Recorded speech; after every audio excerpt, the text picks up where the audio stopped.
Well, hello again, and welcome to another Lethal Company video. I did promise to do another video on this, and for this time, we'll be talking about all the monsters, from the bestiary and all the other ones that are currently in the game as of right now. Currently, Lethal Company is in version 49, so all these monsters are subject to change, and there will be new ones later on.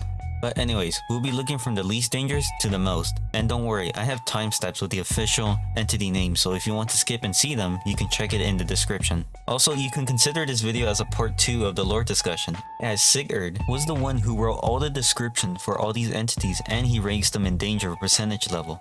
And I finally got the pronunciation of Sigurd's name correctly, as in the other video I call him Sigrid. I really hate my slight dyslexia. But if you missed out on that video, I'll have a link on the top right. Also, with some of these entities, I will be adding a little bit more facts about them and how to deal with them.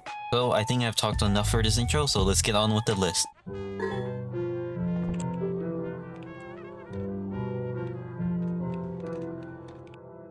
Anacredium vega, or roaming locust. Roaming locust is a species of grasshoppers. Unlike some species which are prone to jump or fly, roaming locusts are almost never grounded and stay close together, even when they're in small numbers. They will quickly disperse when a predator disrupts them, but are highly attracted to light. On the danger level, they are listed 0%. Roaming locusts can appear on the moons of Experimentation, Vow, Assurance, and March. These guys are absolutely harmless. As you go to them, they just disperse. But the scientific name is intriguing. As for Anacredium, it is a genus of locusts and grasshoppers. But the last name Vega is more interesting, and I think it refers to the star system of Vega, as these locusts were probably native to this star system and are probably an invasive species, as they probably hitch a ride on the ship and spread through these moons. But it seems like they're doing fine on these moons and are not causing that much of a damage to the environment. But it will be interesting in later updates or events that they're probably causing some damage to the environment. But then again, this is an indie game, so there's probably not that much technology in it yet. Quadrupes manta, or MantaCoil. MantaCoils are a passerine bird of the family of the Coilheads.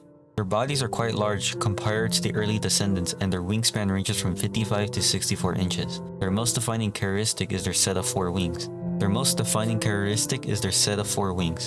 back wings are mostly used to stabilize when at low speed, while their front 2 wings create the majority of lift. Their round bodies are a striking yellow but with black outlines or stripes along with their prime rear feathers. MantaCoils mostly feed on small insects but can also feed on small rodents. They are highly intelligent and social. They pose little threat and have generally passive temperament towards humans, although they are capable of transmitting rabies, Rubin cholera, and pit virus. MantaCoils are docile, and they rate 0% on the danger level and will immediately fly away if you get close to them, but you can sneak up on them and kill them. They are part of the crow family and seem to be the largest in their family tree. Their scientific name translates to 4-armed cloak, which you can see they have 4 wings, but the most interesting part is that the disease these birds carry. Rabies is the most common for all animals, but there is no game mechanic for it. Well, not yet if the creator wants to implement it, but I don't know how they'll do it. But the 2 diseases that the MantaCoil carries are made up, with them being called Rubin cholera, which probably be a hyper version of cholera, and for the pit virus, which I have no clue what it might be referring to. But we have probably seen the pit virus in action. Well, in words, due to Sigurd's journal entries. He was slowly going insane, and the other crew members commented on how his skin looked ghoulish. But then again, we don't ever see Sigurd interact with the MantaCoil or even heard Sigurd getting sick. Well, it can work as a small theory for the pit virus, as the disease is the only name in this entry out of the whole game. Same goes with Rubin cholera. Probably the pit virus has to do with Sigurd's insanity, as it probably add on or made it worse. But if that's the case, the hazmat suits we wear in the game would be pretty useless if Sigurd got sick because he was wearing one. Well, anyways, MantaCoils can appear in Offensive, Experimentation, Assurance, Vow, and March. Only MantaCoils and the roaming locusts do not fight back, they are very docile. Hydrogere, or slime, is a eukaryotic organism classified with the paraphyletic group Protesta. The incredible speed of reproduction, these small organisms can multiply into millions. Hydrogeres rarely split up, instead of choosing to form a large vicious mass which can take up large amounts of space and become a danger to deal with, requiring larger tools or lures to relocate. Hydrogeres are drawn to heat and oxygen and can detect it from seemingly anywhere.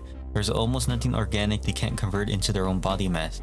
Nothing has been found to poison them, constantly replacing themselves. They can persist for hundreds of thousands of years.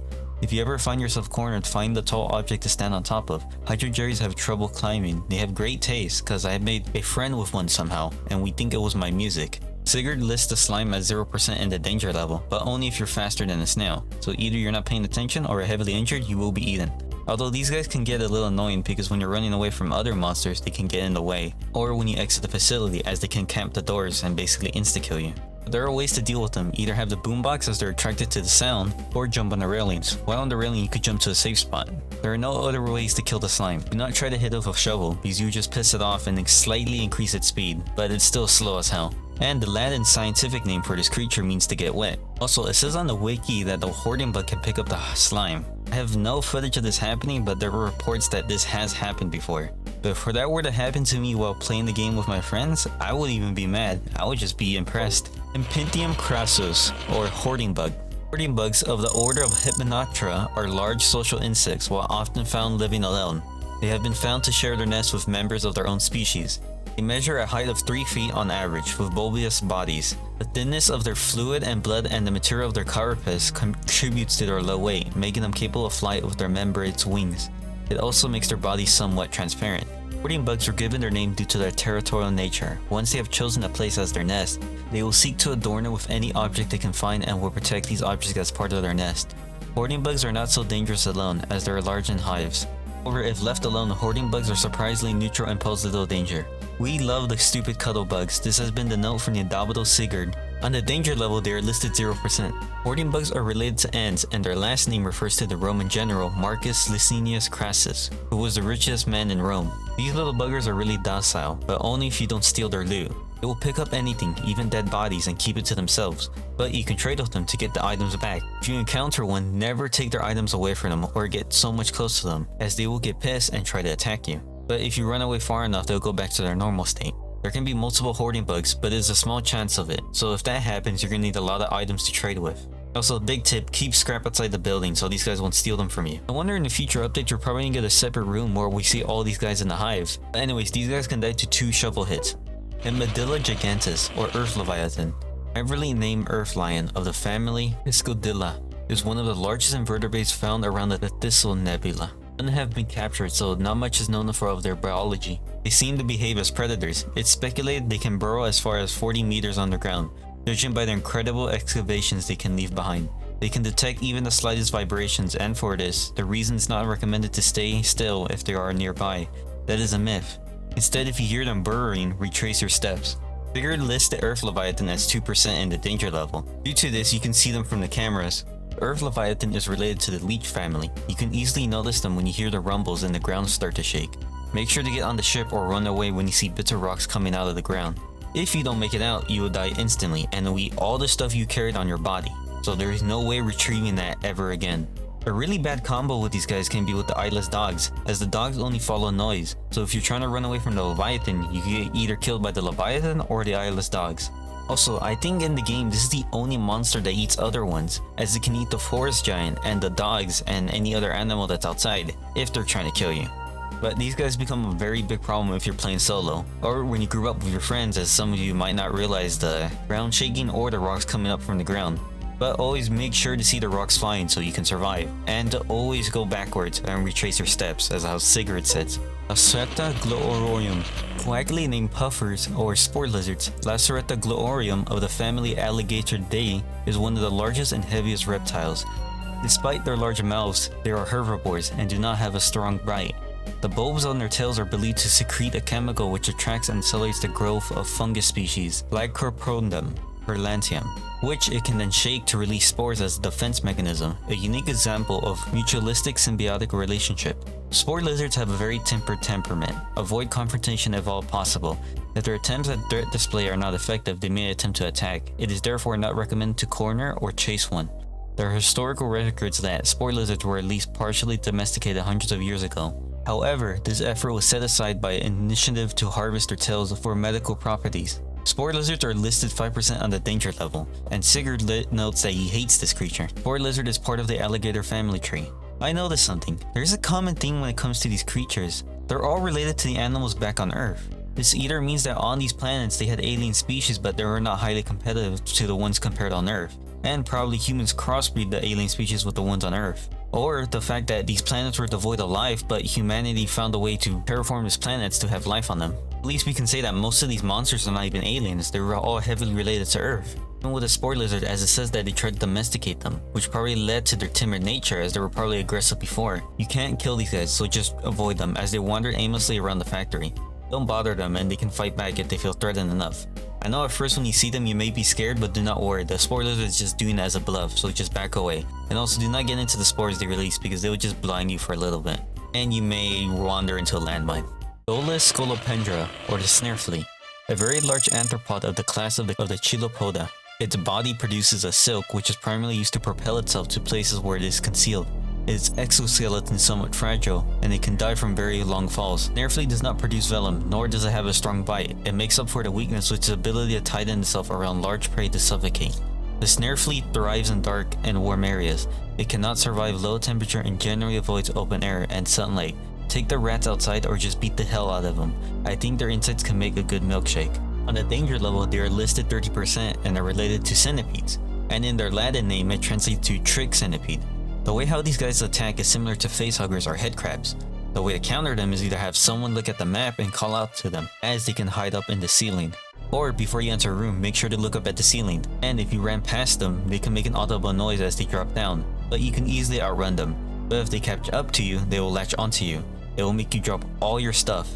So the best bet to go against these guys is to either have a friend with a shovel to hit you on the face, or if you're near the exit or an emergency exit, go outside, as the Snare Flea instantly dies when it goes outside. But worst case scenario, if you don't have those two strategies, do not panic. Well, if you have a shovel in your inventory, as you can pick it right back up and hit the Snare Flea. But it is kinda hard to do, so good luck. And if you don't have all that, well, you're gonna have to accept death. The Snare Flea is the only creature that has in-game tips on how to handle it, as you can see it on the TV as a PSA shows it. That goes to show how much of a pest that these guys are, and how common they are. I don't want to make a comment on what Sigurd had to say that these guys would make a good milkshake, but given what he said, that we might get a new item that's made out of the Snare Flea's juices. Theraphosa ficodula, or bunker spider. The spiders of the genus of Theraphosa are the largest arachnid found in the Thistle Nebula, and the second largest ever discovered. It is believed they evolved to prey on large mammals over the course of a measly 700 years after the boat made its trip around the Thistle Nebula. Bunker spiders produce silk and lay it around their chosen nesting area, then wait for it to be tripped on. They can be seen waiting on walls, often over doorways where prey could enter unaware. If you find a bunker spider unprepared, it may freeze as a defensive reaction. In this case, they are best left alone. If a bunker spider reacts aggressively, it is best not to fight with ordinary tools. They use their webs to make up for their rather slow movement, so take note of your surroundings. Their webs can be easily broken with a blunt tool. Bunker spiders pose a great danger to humans and urban explorers especially, without any great benefit to their ecosystems. A resulting kill on sight order has been informally agreed upon between many states home to the bunker spider, and is currently approved by the ITDA as of 10/6/1965. Sigurd lists the bunker spider at 30% on the danger level. Bunker spiders are related to the South American tarantula, more specifically the Goliath bird eater, which is currently the largest spider we have discovered. But back in the entry, we got a second mention of the Thistle Nebula. Thistle just means fading away, and also in the same entry they mentioned a boat, so there was probably a space ark. I know in my other video someone said that in the comments that there might be a Noah's Ark situation going on in space, and probably there was a planet similar to Earth. Or it might have been Earth, as some of these animals are related to the species. Probably the space ark got destroyed or half of the bits survived which landed on these moons, which led to half of these animals being related to the ones on Earth. Or even too, the space ark was probably not human at all and made by aliens, and probably stole some of these animals from Earth to probably experiment on them, but something bad happened along the way. But that one might not seem good as a theory because we haven't seen any aliens, it's just been humans and some of these non-intelligent creatures. With the bunker spiders, they're a really big problem on the company and to the other moons, as they're very invasive as there's a kill on sight order for them. They have no benefit to the ecosystem, and is probably why most of these moons are devoid of life, and it's probably due to these giant spiders. But these are the second largest species they ever found in the World of Lethal Company, and I really do not want to know what the biggest spider is, and I don't even have arachnophobia.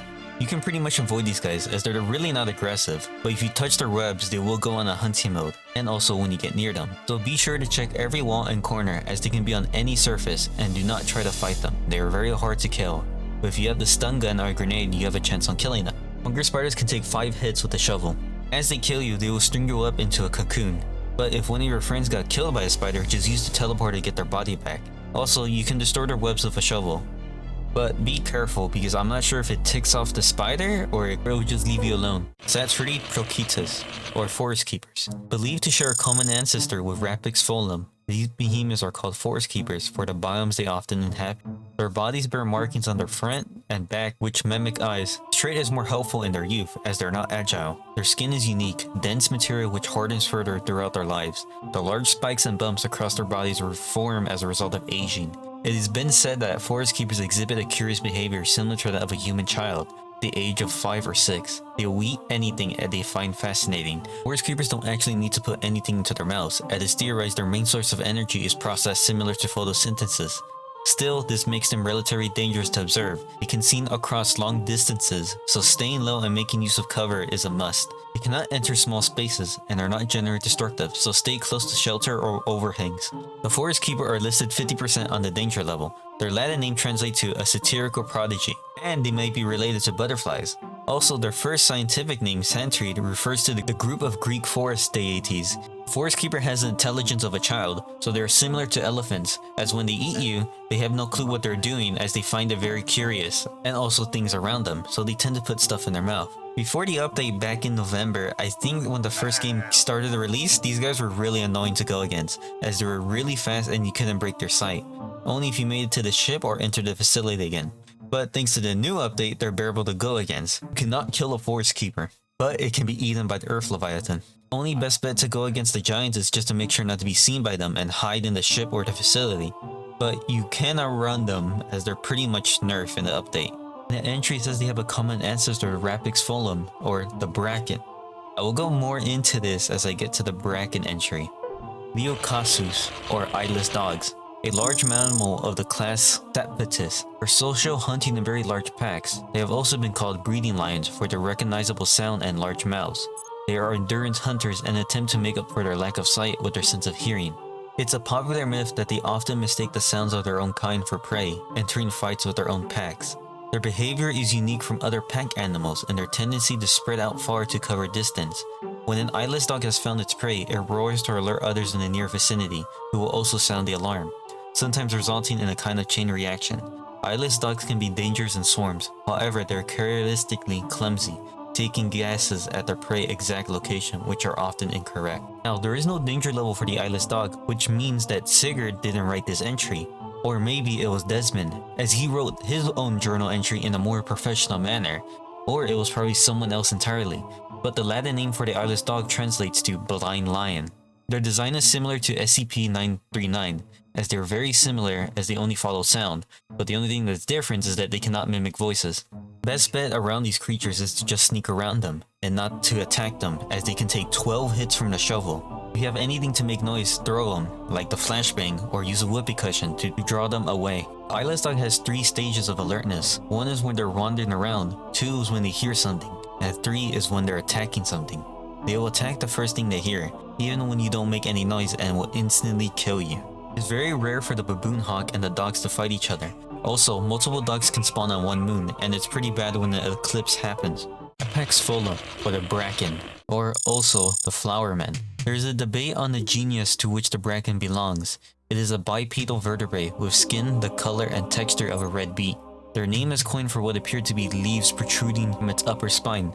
The purpose of this is believed to be used for intimidation, however not much is known about the specifications of the Bracken behavior due to its elusive and low population. Know little from accounts by wildlife experts who have encountered it. It is a lone hunter with high intelligence. Its behavior can seem aloof. It exhibits high aggression even when unprovoked, yet quickly backs off when confronted. However, Brackens are known to up their hostility when cornered or simply watched for a long time. It's theorized that upon death, their bodies undergo a rapid decomposition process which is unique from other large animals. Sigurd lists the Bracken as 70% on the danger level. Their Latin name means predatory lead. I guess that's what makes them similar to the Forest Keeper. But, in my opinion, they're one of the weirdest creatures in Lethal Company. They're very highly intelligent. The room they bring people in when they kill you is commonly called the Bracken room, but they do not spawn in this room, and this room is something else entirely. Also, even when they die, their body starts to disintegrate, and when it's trying to kill you, once you gaze upon it, it backs away like it's scared. But it is not scared, it is being smart. It is not wasting its energy as you look at it, as it's afraid that you might fight back. So they kill you the most efficient way, as they snap your neck when they sneak up on you. But don't tend to look at them very long, as they'll get pissed and will kill you no matter what. To me, it seems like they're almost human-like and have human-like intelligence, as they're more cautious when you catch them, sneaking up on you. In the game, they're listed as animals, but in my opinion, I think they're a lost alien race, or genetically modified humans, as they're part of the experiments. This is what makes them look like so humanoid. But anyways, the best bet to go against these guys is to constantly look behind your back. But do not stare at them too much, as they will get confident and will kill you. So yeah, keep looking over your back and just let them stalk you. They can be killed, but it's very hard as they take 3 shovel hits and are very cautious around you, so it's going to be very hard to stun them. I have no clue how these guys are related to the Forest Keeper, as they're 2 very different things. And plus, the Forest Keeper is related to the butterflies, but I'm not sure what the Bracken could be related to. Mr. Savus, or the Thumper. Halves or Thumpers are highly aggressive carnivorous species of the order Condictries. Skeletons are cartilaginous, giving their bodies a stretchy and rubbery quality.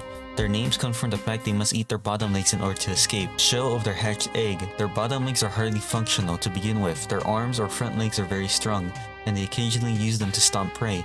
They can reach great speeds in a straight line. They are relentless hunters, typically at the top of their food chain. Their main weaknesses are their intelligence and complete lack of hearing. If you come across a Thumper, your best means of survival are leaving its line of sight, as it's slower around corners and cannot easily track prey. Due to the fast and volatile evolution of this species, some theorize that halves are one of the examples of increased number of mutations causing high levels of speciation in planets around the Thistle Nebula. Thumpers are listed 70% on the danger level. Thumpers are part of the shark family tree. Their Latin name translates to fish savage. The Thumpers are the stupidest animals in Lethal Company, as when they spot you, they just roar and bump into everything. But their speed and aggressiveness make up for it. But even the way how they're born is even brutal, as they had to eat their own legs in order to escape their shell. But anyways, to fight against these guys, you're gonna have to run away and have a buddy hit it from the back, as it will be distracted chasing at you. And it will be stunned as it probably hit the wall. If you're by yourself, you need to outrun it as soon as possible, because it will catch up to you. You can't jump on the railings anymore due to the new update back in December, but if you have a stun gun or stun grenade, you're good to go. They also take 4 shovel hits, but most importantly, do not get cornered by these guys, as they will kill you. Also, there's the mention of the Thistle Nebula again, so that means Lethal Company takes place in this nebula, and it's probably what the monster behind the wall is causing this fading nebula, or it's probably something else entirely. Haplovotorios, or Baboon Hawk. Baboon Hawks are a primate of the family of the Eryphocetidae. They are hunchbacked, but can stand up to 8 feet on average. Their heads are bony with bird-like beaks and long horns, which they use like skewers to gore and feed on their prey. Their horns are made of keratin instead of bone like the rest of their skulls, and do not contain nerves or blood vessels. As a result, Baboon Hawks can often break their horns from the force they apply, then fully regrow them within the same season. Baboon Hawks are partly own their name to their large wings, which can never carry their large body mass, are used instead for intimidation and protection from the elements. The largest Baboon Hawk troops ever observed was made up to 18 Baboon Hawks. They are loosely territorial, and much of their behavior is motivated by intimidation and display. They can become collectors, using any flashy or colorful object to mark their territory. As lone scouts, Baboon Hawkers are generally timid and won't attack unless provoked. In greater numbers, they become a greater danger. Sticking close to others and making yourself seem dangerous is the best way to prevent attack. They prefer small mammals, but when desperate, they are known to use their numbers to attack animals even twice their size, such as Eyeless Dogs. They took my pickles. They're ranked 75% on the danger level. Baboon Hawks are related to monkeys, and they are somewhat similar to the Hoarding Bug, as they can take scrap away from you. For these guys, they are hardly more aggressive. Their Latin name translates to baboon vulture, but they are very pushover, as they take a long time to wind up to attack you. But be careful, as there can be multiple ones, and they can take up 6 hits with a shovel. You can get more confident if there's more. Also, they are known to attack eyeless dogs, but it is very rare. Coilheads, or Coilhead. Coilheads, or colloquially named Coilheads, are a recent discovery and have not been studied extensively due to their unpredictable and dangerous properties. They have been known to combust into flames when being dissected or even deactivated, and they carry dangerous high levels of radiation particles. Due to this and other reasons, it has been highly speculated they were created as biological weapons of war. Although this has not been proven, Coilhead's visual appearance is that of a bloody mannequin with its head connected by a spring. Their defining behavior characteristic is to stop when being looked at. However, this does not appear to be a hard and fast rule.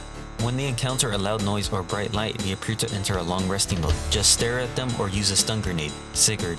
Coilheads are listed 80% on the danger level, but in my personal opinion, I think they should be ranked higher. The Latin name can be translated to collecting man or coil man, so just take your pick with either translation. But the Coilheads are one of the weirdest creatures, and plus they might not be natural at all, as they're genetically engineered for war. But in the entry it says it's not proven, and they have also been recently discovered. Also weird thing about them is that they have nails inside them and they're bleeding. Adds on the mystery to more of the Coilheads. Even when they kill you, they leave springs on your head. These guys cannot be killed, but they can be stunned, or just have someone keep looking at them, as they can only move if someone's not looking at them. But if you manage to stun them, they'll stop moving for a short while. Coilheads are inspired by SCP-173, the statue, or the peanut, as SCP-173 does the same thing as these guys, as you have to keep constantly looking at it, or else it'll kill you. Rabocosuias, or circuit bees. Circuit bee, also known as the red bee, is an eosocial flying insect of the genus Apis, a descendant of the honeybee. Their appearance is quite recognizable from their hairy red bodies and the two sets of wings. Like their ancestors, they are well known for their intelligent social behavior, large colony-sized building wax nests, which they use to store their honey, and their important role in pollination. Unlike the honeybee, which often goes to high places such as trees to construct its hive, red bees create their hives on the ground. Red bees are highly defensive. They will leave the nest to attack any creature that comes within it several meters, leaving behind only the queen and the drone bees. This bold behavior is enabled by their most defining ability, which is their electrostatic charge. Red bees produce friction with the air. They also produce friction by rubbing their two pairs of wings against each other and by rubbing against one another while in the hive. What allows them to create such a surplus of electric field compared to the honeybee is still under research, as they generate a strong electric field when panicked or angered. This ability is especially useful for them around water. It's best to keep your distance. If a red bee hive is stolen, red bees will swarm or enter an onslaught in which they'll attack any living creature. This destructive behavior will last until they have located the hive or completely exhausted themselves, which can take hours or to days. They have been known to leave behind fields of bodies of small rodents, insects, and even some larger mammals, and in rare cases they can start fires. Strong benefits and drawbacks to the ecosystems are highly debatable. Bebatable, the indomitable Sigurd. The bees are listed at 90% on the danger level, and they're related to the honeybees. Their Latin name translates to twinkling hornet, but be careful when you pick up the beehive. If you're playing solo, I think just don't try picking it up, but if you are, just pick it up and drop it and just repeat it when you make it to the side of the ship. If you have a buddy, try swapping the hives with each other. The easy way to not let them kill you is to put the beehive on the side of the ship, because if you put them inside the ship, they'll wander and kill anything they land on, and also there is no way to kill them. I don't know why it's listed 90%, as if they're not much as a danger, as they're highly rare to spawn on the moons, but I don't know. Insanus Dingus, or the Jester. There is no freaking scientific record. Good luck, you know as much as we do, we just call it the Jester. So yeah, Sigurd lists the Jester as 90% and specifically states to get out of the building as fast as you can. He's right about this, as when it winds up its box, you have 40 seconds to find the exit, or else you will die. Doesn't matter if you hide, because this thing will find you no matter what, and it's very fast. Nothing can stop it. You can try using stun grenades or a gun, but it slows it down for a little bit, but it will continue its chase in its hyper state. Even though there is no more scientific data on the Jester, I think they were genetically engineered like the Coilheads, as they were probably used in the war. And in the other entry and the journals, we get mentions of this interplanetary war. And I think this creature was genetically engineered and used to get behind enemy lines to cause chaos. So I think they're not native to these moons at all, and were accidentally never retrieved or displaced by the war. And were probably forgotten. Also too, I also think they're genetically engineered because they have a human skull, or it looks like a human skull, and they're weirdly, oddly shaped like the Coilheads. But anyways, yeah, best bet is just run away when you see them wind up the box. But I will say, these guys are animated very well, even when their necks move around the walls, so it's a little interesting detail. NutCracker, the guardians of the house, watch with one tireless eye, which only senses movement. It remembers the last creature it noticed, whether they're moving or not. So, like with the Eyeless Dog entry, I think this was either written by Desmond or someone else, but the NutCracker seems to be a guard patrol. Maybe it's genetically modified like the Coilhead and the Jester, as they were probably used in the war, and especially with the NutCracker, as it's probably just a guard position. The best way to go against these guys is to use the stun and get to the side of them. They only look in 4 directions, twisting and turning. If you are seen by them, try to hide. They have a shotgun and will shoot you, but it only has 2 shots, and they will need to reload if they miss. So take that chance to hide. And also, if you're quick enough, you could try hitting them when they're reloading. Do not try to take the shotgun away from them. They will instantly kill you, as they will kick you. You can only take the shotgun if you kill them. NutCracker takes 5 shovel hits, so good luck. Mimics. There is no journey entry for this monster, but mimics can be seen randomly in the facility as they have a chance of spawning, but these are rare. But you can become a mimic if you wear the mask. There are two of them, the tragedy and the drama mask, almost like the Greek mask. It will overtake your body and will replicate itself by attacking everyone else. So be wary if you see someone standing too long, or if someone looks very suspicious or has the white mask. Also, try to warn someone on the ship to look behind them, as these mimics can sneak up on you, as they're only one of the monsters inside the facility that can escape. You can kill the infected people, but it takes 4 shovel hits, and do not get close to them as they will just grab you and infect you too. So you have to be careful. Also, if someone's watching the monitor on the ship, the person who's infected by the mask will trick that person, as it will just run around in circles, so be careful on who you teleport. The mask's design is a reference to SCP-035, as it had similar properties to it. The Ghost Girl. The Ghost Girl and the Mimic are the only 2 creatures that have no entries. The Ghost Girl will stalk or hunt a person, but only that singular person, as the others cannot see it. But this doesn't mean you will die, you will just be haunted until the Ghost Girl catches up to you and explodes your head. But you can run away from her. But you will be haunted forever, even outside the facility, so you gotta be careful. There are some indicators that you're being haunted. You could hear her laugh, and the lights flicker, but she does not attack immediately. It seems like she likes to scare you and toy with you. You cannot kill her and she will instantly kill you. When she kills someone, she will go hunt someone else and kill them too. Also, the Ghost Girl and the Mimics are the only ones that can escape the facility. Also, some people theorize that Jess became the Ghost Girl, but that's kinda impossible because Jess was an adult in the journals, and this one's just a little kid. These are 2 very different people. So that's all the monsters in Lethal Company. Well, so far, as future updates will change, and we'll be adding new monsters. But I forgot one important monster. One that's not even mentioned in the bestiary, but only in the journals, and only when you turn in stuff. And I'm talking about the one behind the wall. And it is the largest creature we haven't seen. Just look across the company walls and the building and see how big it is. Where's Godzilla when you need him? But the monster behind the company wall is the most mysterious one, as we only see 2 parts of its body. One where it gets mad at you, which one of the arms is red and has tendrils on it. The other arm you see is when you turn in the stuff, as when it gathers it, it looks like to have a gray or white tentacle arm. I thought of some similar animals that have the similar texture or color as these arms.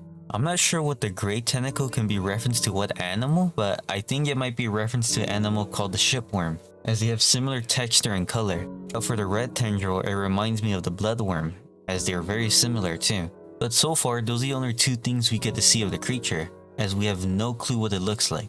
We only have a brief description of what Sigurd thinks what it looks like, as he thinks it's an amalgamation of red faces. It's probably similar to Gygus from Earthbound, but that's all I can think of. Some people have given a nickname to the monster behind the wall. They call it Jeb. So when you turn in stuff, say hi to Jeb. In my other video, I did say that it reminds me of an eldritch monster, but I think it's probably a hive mind or a whole colony of worms.